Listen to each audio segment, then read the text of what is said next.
أعوذ بالله من الشيطان الرجيم بسم الله الرحمن الرحيم إن المسلمين والمسلمات والمؤمنين والمؤمنات والقانتين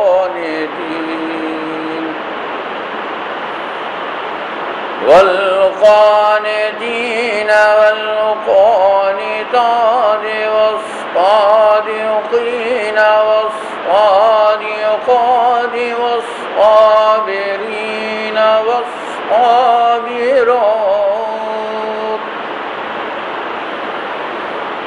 والصابرين والصابرات والخاشعين والخاشعات والمتصدقين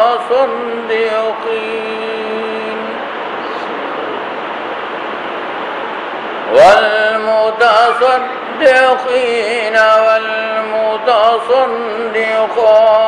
والصائمين والصائمين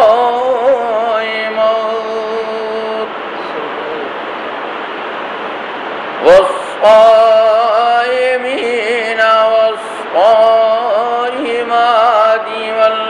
والحافظين فروجهم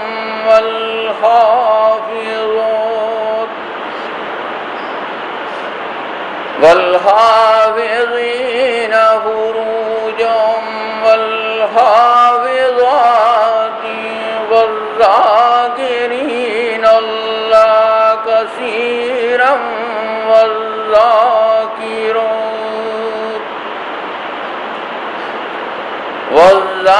والذاكرين الله كثيرا والذاكرات أعد الله لهم مغفرة أعد الله لهم مغفرة وأجرا عظيما صدق الله العظيم. بے شک اسلام والے مرد اور اسلام والی عورتیں اور ایمان والے مرد اور ایمان والی عورتیں اور فرمانبردار مرد اور فرمانبردار عورتیں اور سچے مرد اور سچی عورتیں اور صبر کرنے والے مرد اور صبر کرنے والی عورتیں اور عاجزی کرنے والے مرد اور عاجزی کرنے والی عورتیں اور صدقہ دینے والے مرد اور صدقہ دینے والی عورتیں اور روزہ رکھنے والے مرد اور روزہ رکھنے والی عورتیں اور اپنی شرمگاہوں کی حفاظت کرنے والے مرد اور شرمگاہوں کی حفاظت کرنے والی عورتیں اور اللہ کا ذکر کثرت سے کرنے والے مرد اور کثرت سے کرنے والی عورتیں، ان سب کے لیے اللہ نے بخشش اور اجر عظیم تیار کر رکھا ہے. وآخر دعوانا یا رسول اللہ سلام علیکہ حبیب اللہ صلی اللہ علیہ یا رسول اللہ وسلم علیکہ یا حبیب اللہ.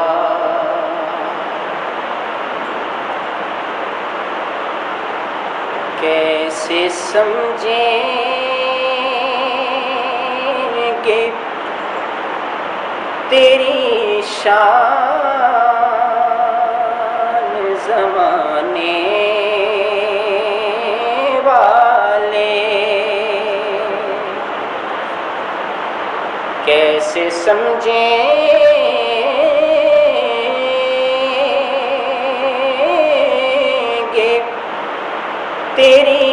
شان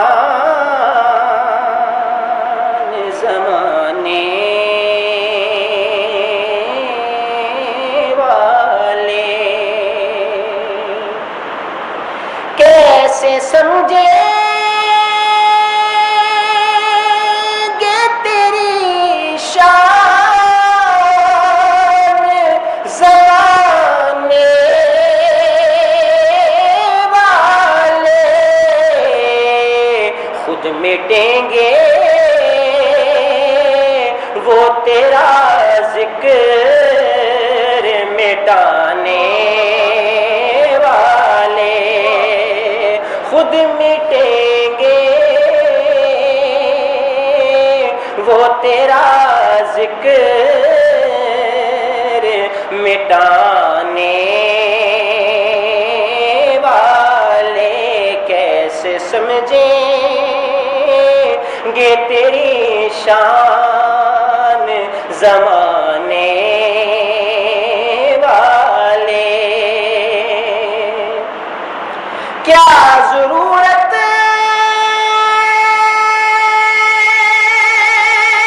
ہے کہ ہم چاند کا جلوہ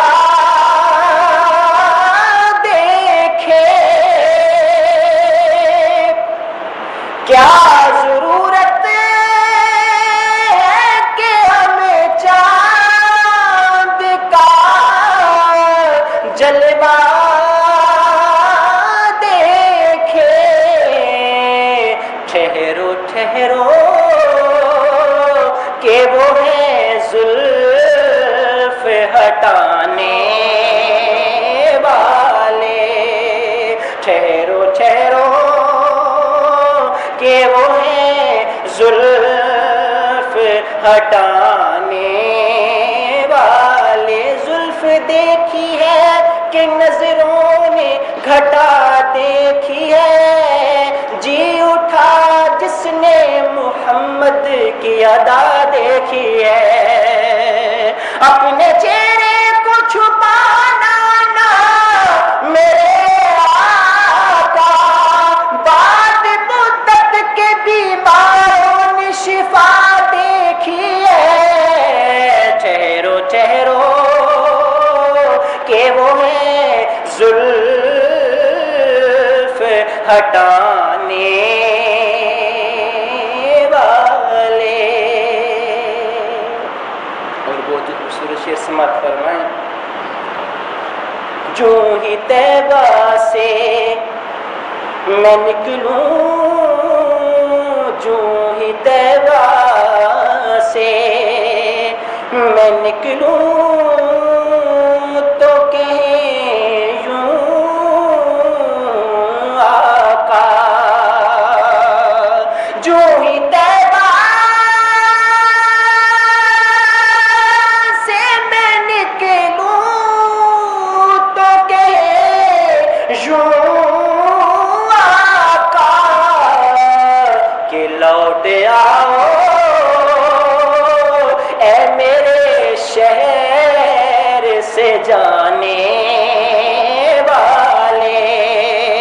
لوٹ آؤ اے میرے شہر سے جانے والے خود مٹیں گے وہ تیرا ذکر مٹانے والے زیر مدفن بھی تیری دید سے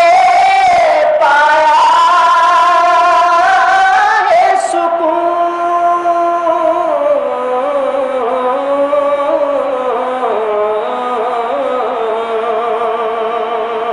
زیر مدفن بھی تیری دید سے پایا ہے سکون تیرا احسان اے میری قبر میں آنے والے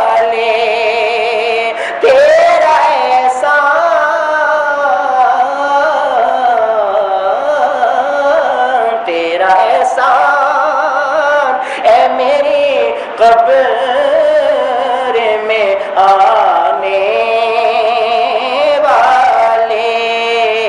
کیسے سمجھیں گے تیری شان زمانے والے، خود مٹیں گے وہ تیرا ذکر مٹانے والے، دونوں عالم میں کوئی آپ سا قاری نہیں، نوک نیزہ پہ اے قرآن سنانے والے، نوک نیزہ پہ اے قرآن سنانے والے، دل میں دوزخ کا کوئی خوف نہیں اے حاکم، دل میں دوزخ کا کوئی خوف نہیں اے حاکم، آ گئے مجھے کو جہنم سے بچانے والے، آ گئے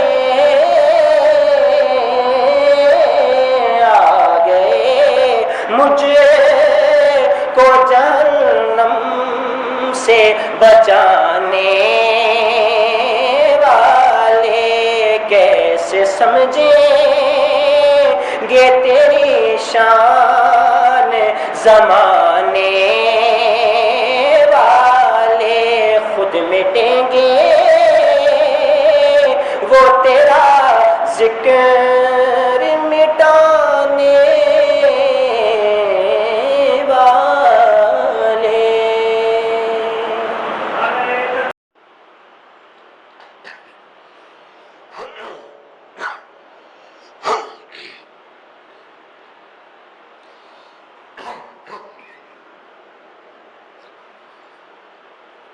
اعوذ باللہ من الشیطان الرجیم، بسم اللہ الرحمن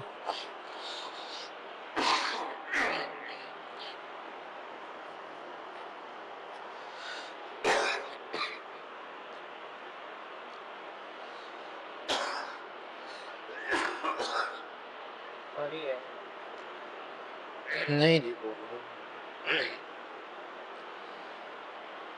فمن زحزح عن اعوذ باللہ من الشیطان الرجیم، بسم اللہ الرحمن الرحیم، فمن زحزح عن النار وادخل الجنة فقد فاز وما الحیاۃ الدنیا الا متاع الغرور، صدق اللہ العظیم۔ دوستو، ہماری گفتگو کئی اعتباروں سے دنیا سے رخصت ہونے کے مراحل کے بارے میں چل رہی ہے۔ مختلف مرحلے ہیں، بندہ دنیا سے رخصت ہوتا ہے، کیسے رخصت ہوتا ہے یہ آپ کو بتایا ہے، پھر اس کے جنازہ کس طرح ہوتا ہے، پھر اس کے مختلف جنازے کے مراحل اور دعا وغیرہ کے مراحل، اس پر گفتگو ہوئی ہے۔ تو تدفین تک بیان کیا تھا کہ میت کو دفن کر دیا جاتا ہے، اس پر مٹی ڈال دی جاتی ہے اور اس کو پیدا ہوتا ہے،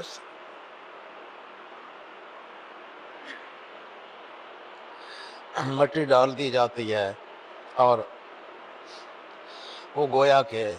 ایک نئے سفر پر روانہ ہو جاتا ہے، ہم سے اس کا رابطہ بالکل منقطع ہو جاتا ہے۔ روح کے حوالے سے تو روح کا رابطہ پہلے ہی منقطع ہوا ہوتا ہے، جسم ہمارے اندر موجود ہوتا ہے، جب اس کو قبر کے اندر رکھ کے اس پر صلے برابر کر دی جاتی ہے تو ہم سے اس کا رابطہ جسمانی اور روحانی بظاہر دونوں طریقوں سے اس عالم سے وہ دوسرے عالم میں چلا گیا، روح بھی چلی گئی، جسم بھی ہم سے پوشیدہ ہو گیا۔ اب وہ جس کا جسم پوشیدہ ہو رہا ہوتا ہے اس کے مختلف مراحل، مختلف انداز ہے اور مختلف شانیں ہیں۔ انبیاء کا بدن بھی پوشیدہ ہو رہا ہوتا ہے، شہداء کا بدن بھی پوشیدہ ہو رہا ہوتا ہے، اللہ والوں کا بدن بھی پوشیدہ ہو رہا ہوتا ہے، اور خاص وہ مرحلہ جب اس پر صلے برابر کی جا رہی ہوتی ہیں تو اس موقع پر بھی جو اللہ کے ساتھ تعلق رکھنے والے لوگ ہیں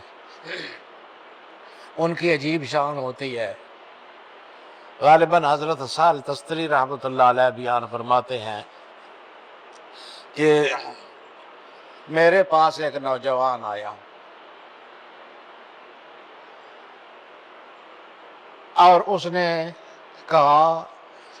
کہ جی میں مسافر ہوں، باہر سے آیا ہوں، یہاں میرا کوئی واقف کار نہیں، اور مسئلہ میرے ساتھ یہ ہے کہ میرے مرنے کا وقت آ گیا ہے اور یہاں کوئی ایسا مجھے واقف کار نظر نہیں آتا ہے جو میرا جنازہ پڑھنے کا اہتمام کرے، جو میرے کفن دفن کا اہتمام کرے، اور میں جو ہوں وہ آج رات مر جاؤں، تو آپ یہ پیسے لے لیں، ان پیسوں سے میرے لیے کفن وغیرہ خرید لیں اور میرے دفن کا انتظام کرا دیں، میرے جنازے وغیرہ کا اہتمام بھی کرا دیں۔ میں فلاں محلے میں ٹھہرا ہوا ہوں اور فلاں اس مکان میں ٹھہرا ہوا ہوں، تو اس مکان میں میں قیام پذیر ہوں، آج رات میں مر جاؤں گا، آپ صبح وہاں آئیں تو میں مرا ہوا ہوں گا، میرے جنازے اور تکفین کا انتظام کرتے۔ بزرگ فرماتے ہیں میں حیران رہ گیا، بھئی یہ نوجوان آدمی ہے اور یہ کس قسم کی باتیں کر رہا ہے اور اس کو کیسے پتہ لگ گیا کہ بھی مرنے والا ہے۔ میں نے سوچا کہ ویسے کوئی واقع وغیرہ ہو گیا ہوگا، بہرحال میں نے اس کا دل رکھنے کے لیے پیسے لے لیے، ہم کہ بھئی اگر نہ ہوا، فوت نہ ہوا تو پیسے پھر دے دوں گا جا کر، ویسے اس کا دل رکھنے کے لیے رکھ لیتا ہوں پیسے رکھ لیے میں نے، اور صبح جیسے اس نے مجھے بتایا تھا میں چلا گیا اس مکان پر جس مکان میں وہ رہتا تھا، جس مکان کا اس نے پتہ بتایا تھا۔ دروازہ بند تھا، میں نے دھکا دیا تو کھل گیا، اندر سے کنڈی وغیرہ نہیں لگی تھی۔ میں اندر کمرے میں چلا گیا، وہ واقعی فوت ہوا تھا، قبلے کی طرف رخ کر کے لیٹا ہوا تھا اور دنیا سے رخصت ہو گیا تھا۔ میں حیران ہوا، بہرحال میں نے اس کے غسل کا اور اس کی تجہیز تکفین کا پورا انتظام کیا اور لوگوں کو جمع کیا، جنازے کے لیے اعلان وغیرہ کرائے اور اس کا جنازہ پڑھایا، سارے مراحل سے گزارا اس کو۔ میں حیران بڑا تھا، کو بڑا اللہ والا تھا، کو پوشیدہ اللہ والا تھا کہ جس کو پوری طریقے سے یہ بھی پتہ تھا کہ فلاں وقت جو ہے میں دنیا سے رخصت ہو جاؤں گا، اور اس کے لیے اس نے پہلے سے اہتمام کر رکھا تھا۔ بہرحال میں نے انتظام کیا، قبر وغیرہ کا بھی انتظام کیا، دفن کا انتظام کیا، دفن میں میں خود شامل رہا، حتیٰ کہ آخر میں جو اس کی صلے برابر کی جا رہی تھی اس وقت بھی میں ہی وہ صلے لگا رہا تھا۔ میں صلے لگاتے لگاتے جب آخری صل پر پہنچا تو اس نے آنکھیں کھول کے مجھے دیکھا اور کہا کہ جی جو کچھ میں نے آپ کو کہا تھا آپ نے وہ پورا کر دیا، آپ کا شکریہ کہ آپ نے جو کچھ میں نے کہا تھا اس کے مطابق کر دیا، اور میں آپ کو بتاؤں اللہ انصرنک بجاہی عند اللہ غدا یوم القیامہ، میں آپ کو بتاؤں کہ کل قیامت کے دن جب مشکل وقت ہوگا نا، اس وقت مجھے اللہ پاک جو عزت عطا فرمائے گا، مجھے جو اکرام عطا فرمائے گا، اس اکرام اور اس عزت کی وجہ سے میں اس دن آپ کی مدد کروں گا اور آپ کو بلندیوں پر پہنچا دوں گا۔ نعرہ تکبیر، نعرہ رسالت، شان اولیاء کرام۔ تو اس طرح کبھی رخصت ہونا ہوتا ہے، اس طرح کبھی لحد میں رکھا جانا ہوتا ہے۔ اس کے بعد جو زندگی شروع ہوتی ہے اس میں زندگی کے مختلف مراحل ہیں۔ ایک تو برے لوگوں کی زندگی ہے، وہ بھی آپ کو بتاؤں گا، اور اچھے لوگوں کی زندگی جو ہے اس میں سب سے اچھی زندگی تو انبیاء کرام کی۔ ظاہر ہے ان سے کون برابر ہو سکتا ہے؟ انبیاء وہ تو سب سے اعلیٰ درجہ۔ فنبی اللہ حی یرزق، حضور صلی اللہ علیہ وسلم نے فرمایا اللہ کا نبی زندہ ہوتا ہے، اسے رزق دیا جاتا ہے۔ انبیاء کی تو بڑی شان ہے۔ حضرت موسیٰ علیہ السلام کی شان تو خود صحیح حدیث سے ثابت ہے۔ حضور صلی اللہ علیہ وسلم فرماتے ہیں کہ میں لیلۃ المعراج سرخ ٹیلے کے پاس سے گزرا، اس ٹیلے کے پاس موسیٰ علیہ السلام کی قبر تھی۔ فَإِذَا هُوَ قَائِمٌ يُصَلِّي فِي قَبْرِهِ، میں نے دیکھا کہ وہ اپنی قبر میں کھڑے نماز پڑھ رہے تھے۔ موسیٰ علیہ السلام قبر میں کھڑے نماز پڑھ رہے تھے۔ پھر حضور صلی اللہ علیہ وسلم بیت المقدس میں گئے، وہاں آپ کے اعزاز میں ایک اجلاس منعقد ہوا اور سارے انبیاء کرام شامل ہوئے۔ اس میں جو بڑے انبیاء کرام تھے انہوں نے مختصر خطاب بھی کیا۔ وہاں خطاب کرنے کے لیے بھی موسیٰ علیہ السلام موجود تھے۔ انہوں نے بیان فرمایا اللہ کی نعمتیں کہ الحمدللہ الذی کلمنی تکلیما، سب تعریفیں اس اللہ کی ہیں جس نے مجھے ہم کلام ہونے کا شرف نصیب فرمایا۔ اس طرح جو نام ان پر تھے وہ بیان کیے۔ پھر حضور صلی اللہ علیہ وسلم اوپر تشریف لے گئے آسمانوں پر، موسیٰ علیہ السلام وہاں بھی موجود تھے، اور جب واپس تشریف لائے پھر بھی موسیٰ علیہ السلام راستے میں کھڑے تھے۔ تو مطلب یہ ہے کہ موسیٰ علیہ السلام کے لیے قبر میں ہونا، بیت المقدس میں ہونا، آسمانوں پر ہونا، جاتے ہوئے ہونا، آتے ہوئے ہونا، یہ ساری باتیں ان کے لیے ایک جیسی ہیں، کوئی مسئلہ نہیں ہے، کوئی ان کے درمیان فاصلہ نہیں ہے، کوئی زمین ان کے لیے رکاوٹ نہیں ہے، کوئی حجاب نہیں ہے ان کے لیے۔ تو یہ تو حدیث صحیح سے ثابت ہے۔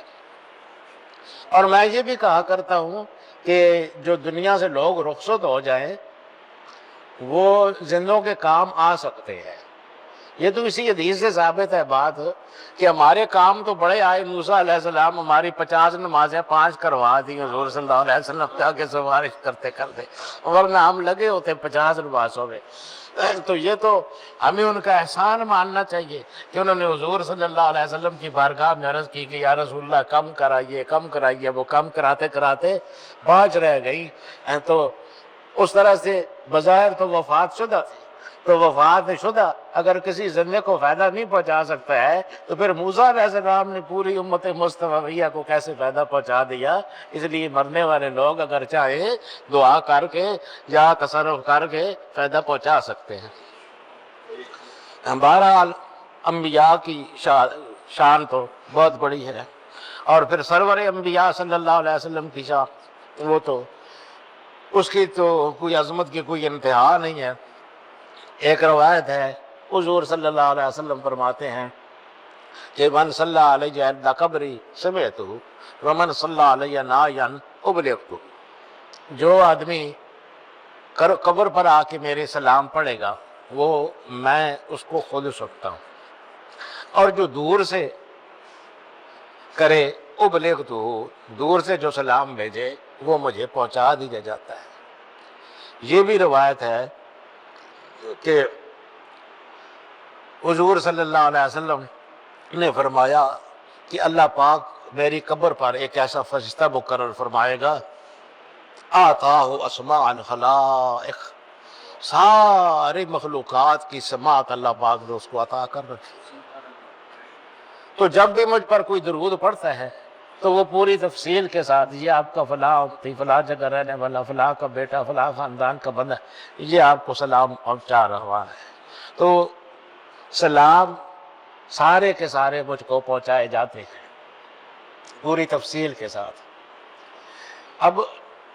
حضور صلی اللہ علیہ وسلم کی سماعت کی کیا بات کرے کہ وہ جو فرشتہ ان کا خادم ہے جو ان کو سلام پہنچا رہا ہے اس کی سماعت کا اندازہ لگائے۔ قبر پر ہے، وہاں کھڑے ہوئے اسماء الخلائق، ساری کائنات کی اللہ پاک نے سماعت اس کو عطا کر رکھی ہے۔ سلام کوئی اردو میں بھیجتا ہے، کوئی انگریزی میں بھیجتا ہے، کوئی عربی میں بھیجتا ہے، کوئی فارسی میں بھیجتا ہے، اپنی اپنی زبانوں، کوئی مصطفیٰ جان رحمت پہ لاکھوں سلام کہتا ہے، کوئی صلی علی النبی کہتا ہے، کوئی کس طرح کہتا ہے۔ ہر زبان میں پڑھا جاتا ہے سلام، ہر زبان میں درود بھیجا جاتا ہے۔ لاکھوں کروڑوں آدمی ہر وقت حضور صلی اللہ علیہ وسلم پر صلوات پڑھ رہے ہوتے ہیں، ہر وقت ان پر سلام پڑھ رہے ہوتے ہیں۔ وہ لاکھوں کروڑوں کا صلوات اور سلام وہ فرشتہ سن رہا ہے۔ پھر مزے کی بات یہ ہے کہ وہ حضور صلی اللہ علیہ وسلم کی بارگاہ میں پیش بھی کر رہا ہے، تو اس کی سماعت دیکھیے، خادم کی سماعت دیکھیے، اور مخدوم کی شان بھی کہ آخر وہ ان میں یہ اللہ پاک نے اتنی ان کو طاقت دی ہے کہ لاکھوں کروڑوں اربوں آدمی بیک وقت سلام کر رہے ہوں اور کوئی خادم ان کا وہ ساری تفصیل پہنچا رہا ہو، وہ اسی لمحے میں پوری تفصیلات کے ساتھ اس کو جان بھی رہے ہوتے ہیں۔ دور و نزدیک سے سننے والے وہ کان لال کرامت بے لاکھوں سلام۔ تو اس روایت میں بعض لوگ یہ کہتے ہیں کہ یہاں حضور صلی اللہ علیہ وسلم اگر خود سنتے دور سے تو پھر فرشتے کی کیا ضرورت تھی؟ فرشتہ تو اسی لیے ہے نا کہ دور کی بات جو ہے وہ فرشتہ سن سکتا ہے، تو حضور صلی اللہ علیہ وسلم قریب سے کوئی کرے تو تب سنتے ہیں۔ میں کہتا ہوں قریب سے ایک آدمی کو قبر میں دفن کر دے، وہ قریب سے کیسے سنے گا؟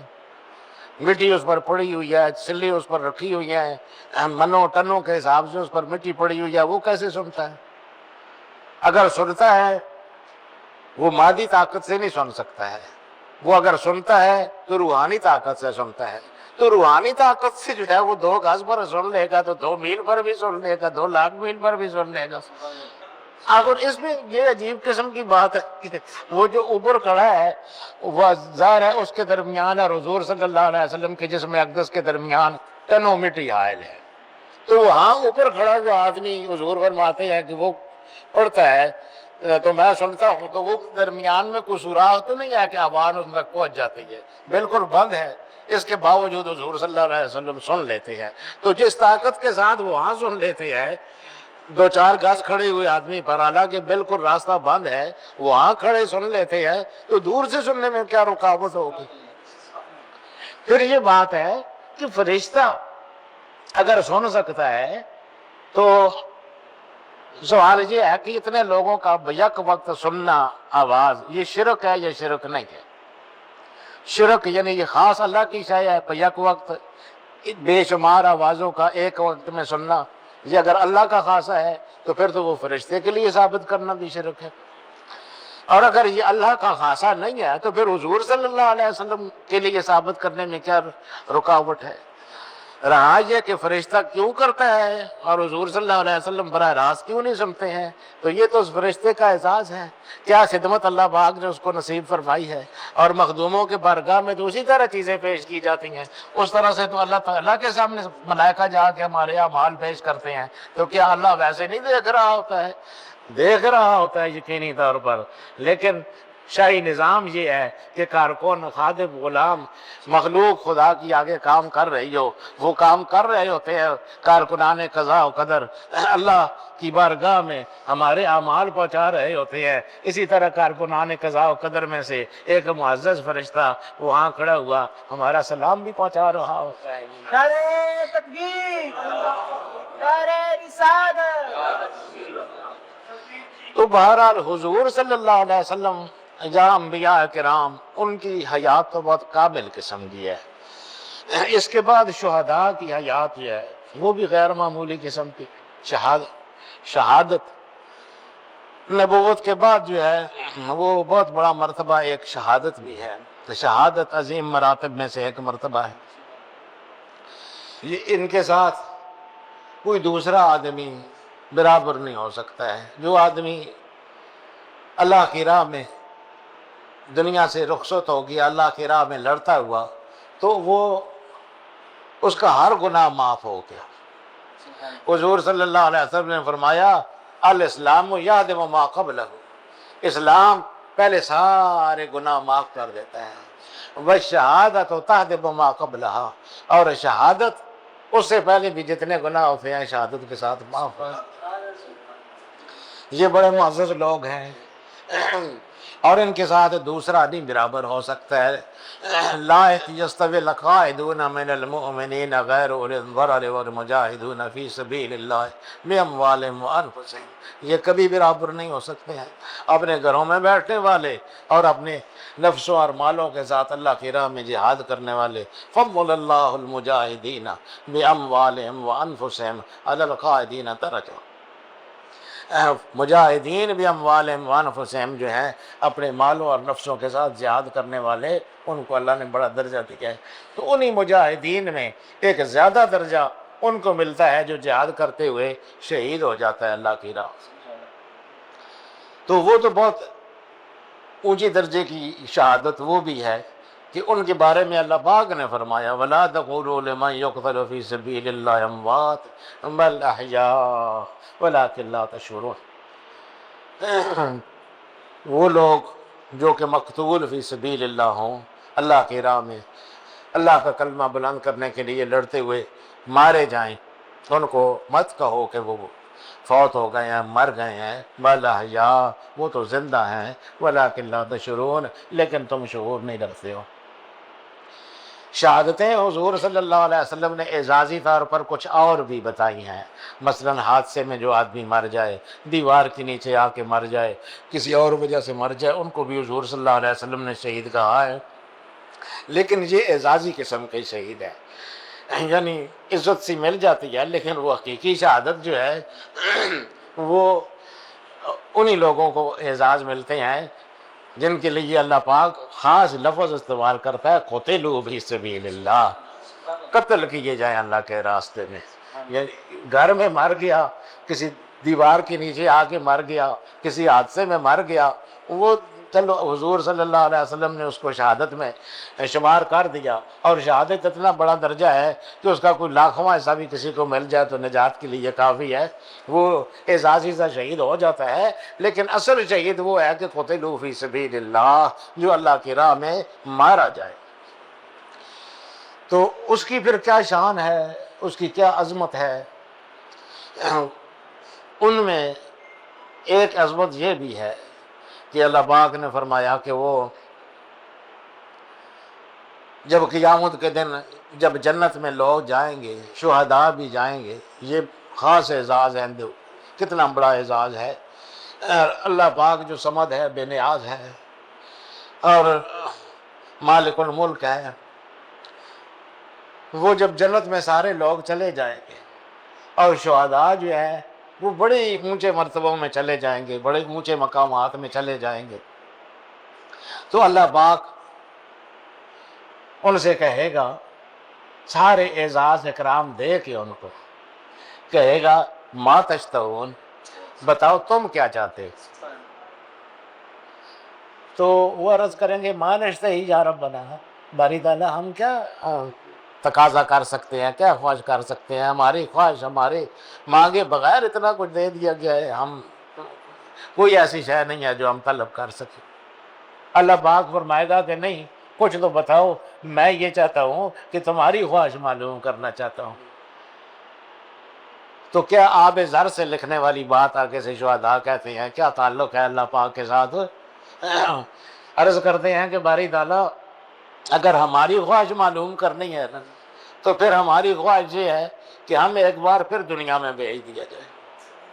اور باری تعالیٰ وہاں پھر حق و باطل کا اسی طرح مار کا برپا ہو جس طرح پہلے برپا ہوا تھا، اور ہم پھر اس مارکے میں شامل ہوں، اور جس طرح پہلے تیرے نام پر سر کٹا کے آ گئے تھے، ایک دفعہ پھر سر کٹا کے آ جائے۔ یہ واحد لوگ ہیں جن سے یہ پوچھا جاتا ہے کہ ما تشتہون، تم کیا چاہتے ہو؟ ان میں حضرت حمزہ سید الشہداء ہے، حضرت عمرو بن جموح بڑے شہداء، یہ سارے احد کے شہداء میں سے ہیں، شہداء احد میں سے ہیں۔ تو حضور صلی اللہ علیہ وسلم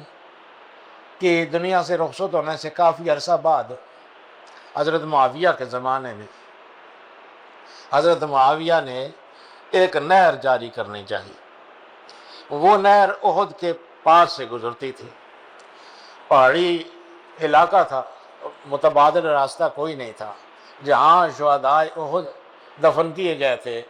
وہی روٹ بنتا تھا اس نہر کا۔ تو یہ تو ایک قاعدہ ہے کہ منفعت عامہ کے لیے باقی چیزیں جو ہیں وہ صرف نظر کر دی جاتی ہیں۔ مثلاً کسی جگہ ڈیم بنانا ہے تو ڈیم بنانے میں بہت سے مزارات بیچ میں آ جائیں گے، قبریں آ جائیں گی، مسجدیں آ جائیں گی، آئیں، کیونکہ ایک بڑا فائدہ ہے، اس شریعت اس میں رکاوٹ نہیں ڈالتی ہے۔ بڑا فائدہ انسانوں زندوں کے لیے بڑا فائدہ اگر ہو رہا ہو تو یہ جزوی فوائد جو ہیں ان سے صرف نظر کیا جا سکتا ہے۔ معاویہ رضی اللہ تعالیٰ عنہ نے ان لوگوں کو جو وہ رساء تھے شہداء احد کے، ان کو کہا کہ آپ جو ہے اپنے شہداء کو تھوڑا دوسری طرف منتقل کر دیں، یہاں سے نہر گزاری جا رہی ہے۔ چنانچہ حضرت حمزہ رضی اللہ تعالیٰ عنہ کے مزار کی بھی کھدائی ہوئی، اور حضرت عمرو بن جموح اور حضرت جابر بن عبداللہ دو صحابہ کرام تھے، ان کی وہ کھدائی ہوئی، یہ خاص اس روٹ پر آ رہے تھے۔ تو حضرت حمزہ رضی اللہ تعالیٰ عنہ وہ تو سید الشہداء بھی ہیں اور اسد اللہ و اسد رسولی، کھدائی کے وقت جو ہے ان کے پائے مبارک پر ذرا سی کسی یا بیلچہ سا لگ گیا، تو وہاں سے اس طرح خون رسنے لگ گیا جس طرح زندوں کا خون رستا ہے، فٹ اس کو بند کر دیا گیا اپنی جگہ پر۔ حضرت جابر بن عبداللہ اور حضرت عمرو بن جموح ان کی بھی قبریں، ان کے بھی اجسام جو ہے ان کو ادھر ادھر کیا گیا۔ حضرت جابر بن عبداللہ جب شہید ہوئے تھے تو ان کو زخم لگا تھا یہاں پر، تو وہ جب دفن کیے گئے تو وہاں ان کا ہاتھ رکھا ہوا تھا زخم والی جگہ پر۔ ان کی جب میت کو ہٹایا گیا تو وہ ہاتھ رکھا ہوا تھا وہاں پر، تو ایک آدمی نے کہا کہ بھئی ہاتھ ہٹا کے اس کو ساتھ برابر کر دیا جائے۔ اس نے ان کا ہاتھ ہٹایا اپنی جگہ سے، نیچے سے خون جو ہے وہ فوارے کی طرح ابل پڑ۔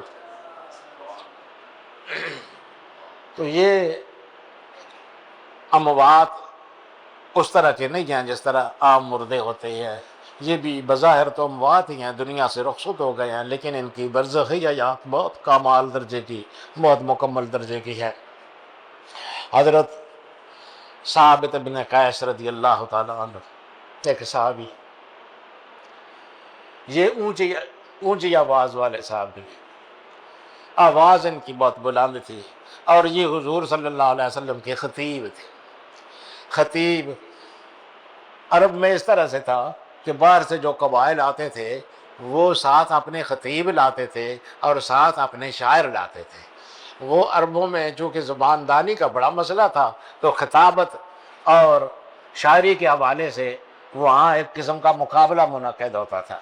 تو وہ جس سردار کے شاعر اور جس سردار کا خطیب اعلیٰ درجے کا ثابت ہو جائے، دوسرے جو ہے اس کے آگے سر جھکا دیتے تھے اور اس کی برتری تسلیم کر لیتے تھے۔ حضور صلی اللہ علیہ وسلم کے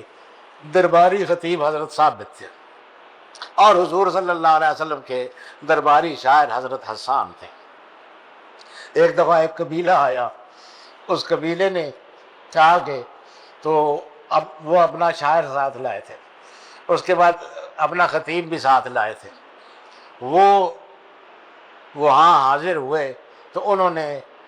دستور کے مطابق ان کے شاعر نے بہت زوردار شعر کہے،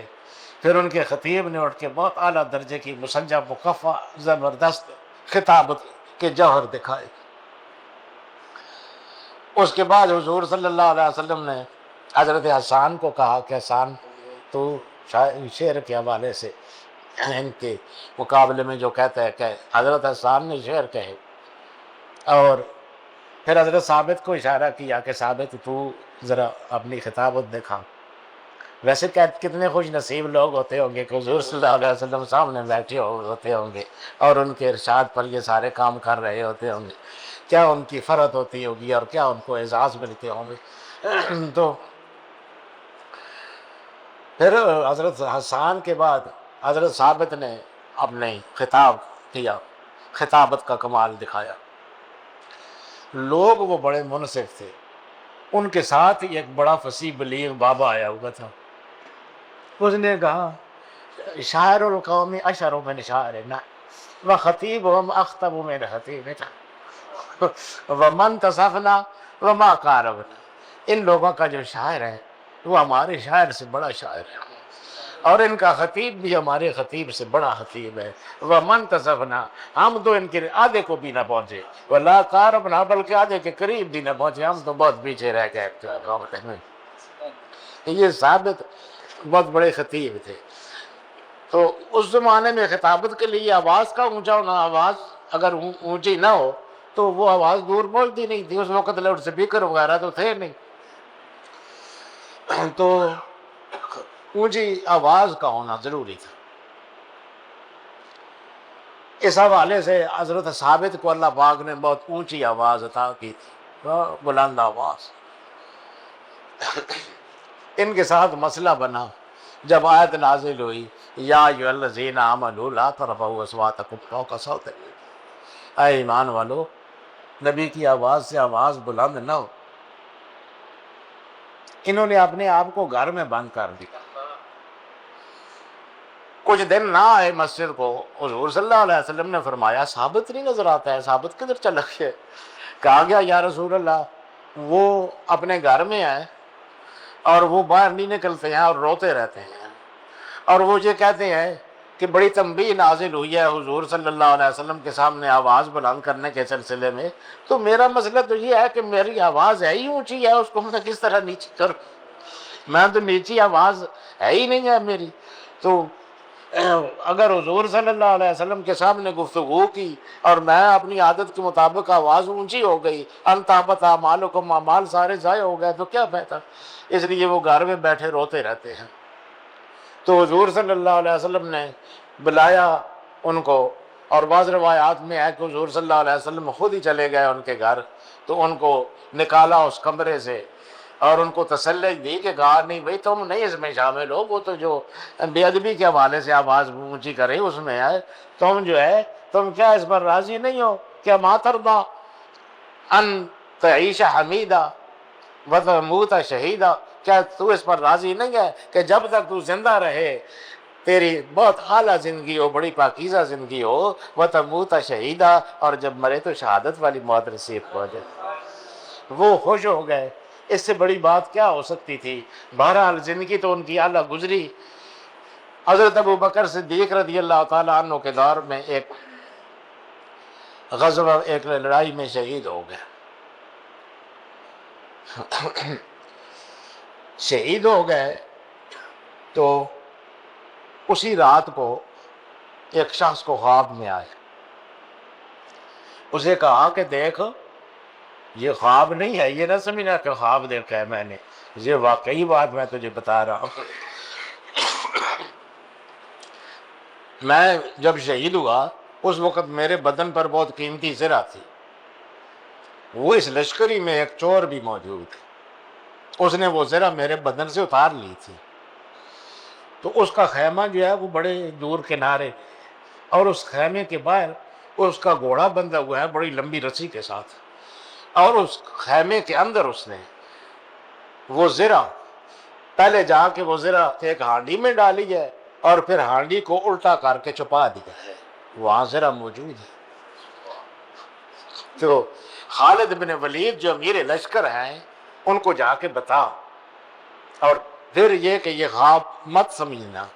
میں حقیقتاً تجھے بتا رہا ہوں کہ میری ذرا وہاں پر موجود ہے، اور حضرت خالد کو بتا کہ اس کو حاصل کر لیا جائے۔ یہ شخص جو بیدار ہوا تو بالکل واضح خواب اس کو سامنے گویا کہ ایسے ہی اس کو محسوس ہو رہا تھا جیسے زندہ ثابت نے یہ بات کہی ہو. وہ دوڑا دوڑا گیا حضرت خالد ابن ولید کے پاس. کہا جی حضرت ثابت نے دو باتیں کہی ہیں. ایک تو یہی بات انہوں نے مجھے بتائی ہے، اور ایک اور بات بھی انہوں نے مجھے کہی ہے کہ میرے غلام ہیں، ان میں سے فلاں فلاں غلام کو میں آزاد کر چکا ہوں، لیکن میرے وارثوں کو پتہ نہیں ہے. تو تم اس طرح کرنا کہ جا کے امیر المومنین سیدنا ابو بکر صدیق کو یہ بتانا کہ ثابت کے فلاں فلاں غلام جو ہیں اس نے بتایا ہے کہ میں آزاد کر چکا ہوں، اور میں وصیت کرتا ہوں، ثابت کرتے ہیں میں وصیت کرتا ہوں کہ ان غلاموں کو آزاد کر دیا جائے. خالد بن ولید بڑے حیران ہوئے کہ یہ دو وصیتیں انہوں نے گویا مرنے کے بعد کی ہیں. بہرحال کہتے ہیں پہلی وصیت کا تو ابھی جائزہ لے لیتے ہیں. اٹھ کے گئے، وہ خیمہ ایک دور موجود تھا، وہاں ان کے بتائے ہوئے نشانی کے مطابق گھوڑا بھی لمبی رسی کے ساتھ بندھا ہوا چل رہا تھا. حضرت خالد بن ولید اندر گئے، ادھر ادھر دیکھا، سامان کو ہٹایا، نیچے سے ہانڈی نکل آئی. ہانڈی کو الٹا بیچ سے ذرا نکل. یہ بات تو بڑی سچی ہو گئی. چنانچہ جب لشکر واپس گیا تو وہاں جا کے یہ مسئلہ پیش ہوا صدیق اکبر کے سامنے اور اکابر صحابہ کے سامنے کہ ثابت نے وصیت کی ہے، وصیت مرنے کے بعد نافذ نہیں ہوتی ہے. کتنا بڑا ولی ہو، کتنا بڑا بزرگ ہو، مرنے کے بعد 100 وصیتیں کرتا رہے، شرعی طور پر نافذ نہیں ہوتی ہے. وہ جو چھوڑ کے گیا مرتے وقت، اس پہ شریعت کے مطابق جو قانون ہے اس کے مطابق تقسیم ہوگی. وصیت میں کوئی نیک بندہ آگے کہے کہ میری فلاں شے فلانے کو دے دو، فلاں شے مسجد کو دے دو، شرعی حیثیت کوئی اعتبار نہیں ہے. تو مرنے کے بعد وصیتیں کوئی حیثیت نہیں رکھتی ہیں. اس لیے کو باقاعدہ اجلاس ہوا اور اس پر غور کیا گیا کہ اس کی وصیت کو نافذ کیا جائے یا نہ نافذ کیا جائے. آخر یہ فیصلہ ہوا کہ یہ عام وصیتوں کی طرح نہیں ہے. اس نے تو ثابت کر دیا ہے، کیونکہ اس نے پہلی جو بات کہی تھی زرہ والی وہ درست ثابت ہوئی ہے. اس لیے معلوم ہوا کہ یہ دوسری بات بھی درست ہے، اور اس کی وصیت خاص ثابت کی وصیت جو ہے یہ بہرحال مرنے کے بعد بھی نافذ کی جاتی ہے. وہ غلام آزاد ہیں جن کو وہ کہتے ہیں. تو اس طرح کی حیات ان کی رہی ہے، بہت ہی ہے. تو بہرحال نیک اور صالح اعمال والوں کی بھی حیات ہوتی ہے، وہ بھی آپ کو بتائیں گے. اللہ پاک ہمیں نیک اور صالح اعمال کرنے کی توفیق عطا فرمائے اور اچھی طرح زندگی سے گزرنا نصیب فرمائے. وآخر دعوانا الحمد للہ. یا الہی مصطفیٰ رحمت بداماں کے طفیل، حضرت صدیق و علی قدر سلمہ کے طفیل، قاسم و جعفر جناب بایزید و بوالحسن بو علی و شیخ یوسف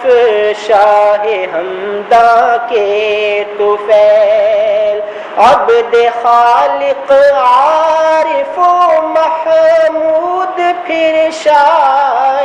علی، شیخ سماسی و میرے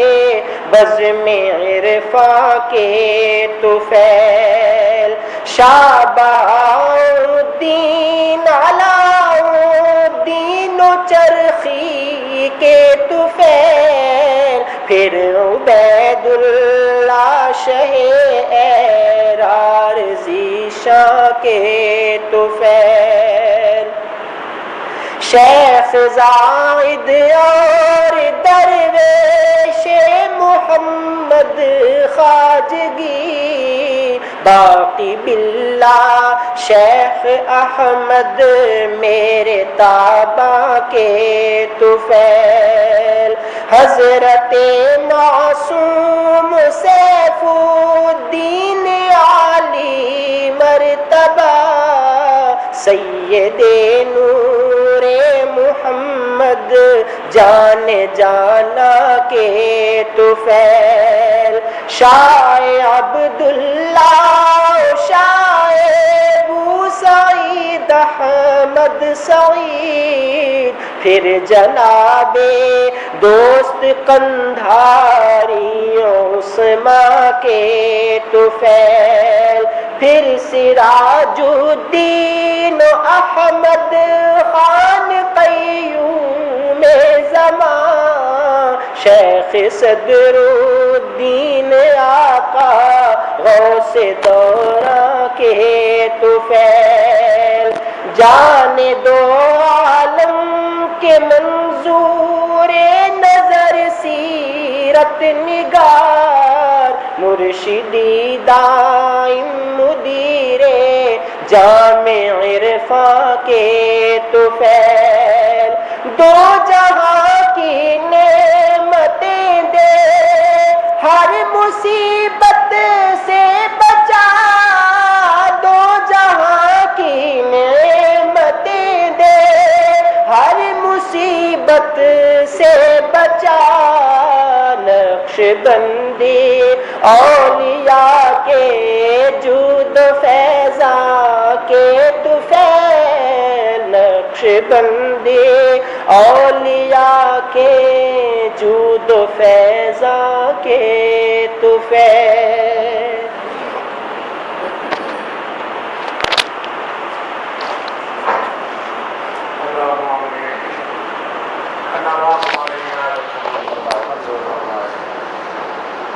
جو کچھ بیان کیا اللہ پاک اس پر عمل کرنے کی مجھے بھی توفیق عطا فرمائے، آپ سب کو بھی توفیق عطا فرمائے۔ جو لوگ اس محفل میں شرکت کے لیے تشریف لائے ہیں، شریک ہوئے ہیں، قریب سے آئے ہیں، دور سے آئے ہیں، اللہ پاک سب کی حاضری قبول فرمائے، اللہ پاک سب کو دو جہاں کی آسائش نصیب فرمائے، مشائخ نقشبندیہ کی توجہات نصیب فرمائے، ان کی توجہات کے صدقے ہمارے تمام مسائل اللہ پاک حل فرمائے،